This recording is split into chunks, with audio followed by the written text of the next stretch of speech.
Gopal Gopal Gopal assembly అధ్యక్షుడు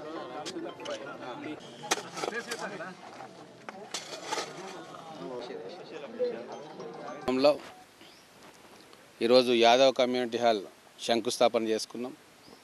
15 లక్షల రూపాయలతోటి అతి త్వరలోనే యాదవుల కోసం ఒక కమ్యూనిటీ హాల్ నిర్మాణం జరగబోతూ ఉంది.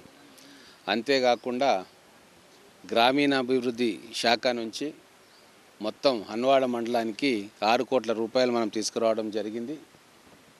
దాంట్లో వేపూరు గ్రామానికి సుమారుగా 50 లక్షల రూపాయలతోటి అనేక అభివృద్ధి కార్యక్రమాలు చేపట్టబోతూ ఉన్నాం.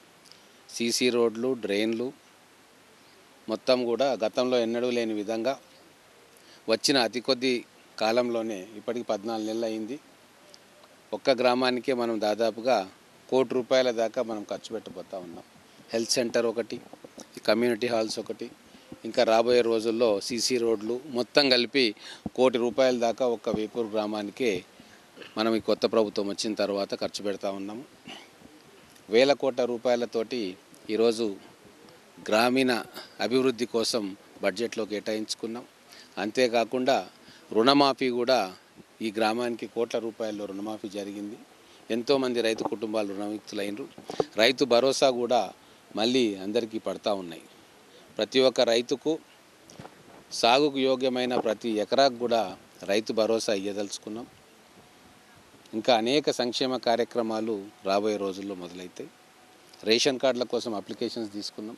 సెక్రటరీతో మేము మాట్లాడితే దాదాపుగా 300 దాకా రేషన్ కార్డు అప్లికేషన్స్ ఉన్నాయి, అన్నీ కలిపి అని. అవన్నీ కూడా లిస్టులోకి ఎక్కిస్తూ ఉన్నాం. అడిగిన ప్రతి ఒక్కరికి, ప్రతి కుటుంబానికి రేషన్ కార్డు ఇవ్వబోతూ ఉన్నాం. రేషన్ కార్డు ఇచ్చిన తర్వాత రేషన్ కార్డుల ద్వారా సన్న బియ్యాన్ని కూడా వారికి ఇవ్వబోతూ ఉన్నాం.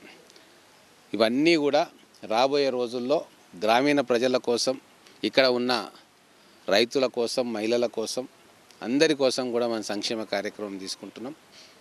కాబట్టి గతంలో భిన్నంగా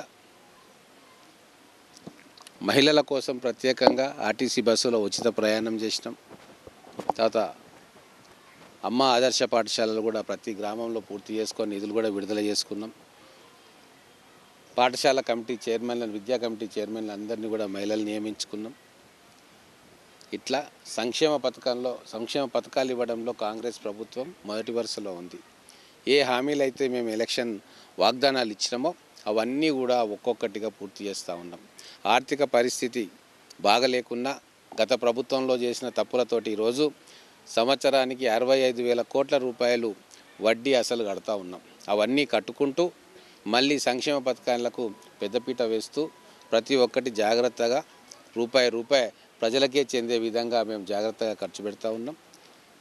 అలాగే గ్రామంలోని అన్ని సమస్యలకు కూడా పరిష్కారం చూపే దిశగా మా నాయకులు కానీ, కార్యకర్తలు కానీ, మేము కానీ ప్రయత్నం చేస్తూ ఉన్నాం.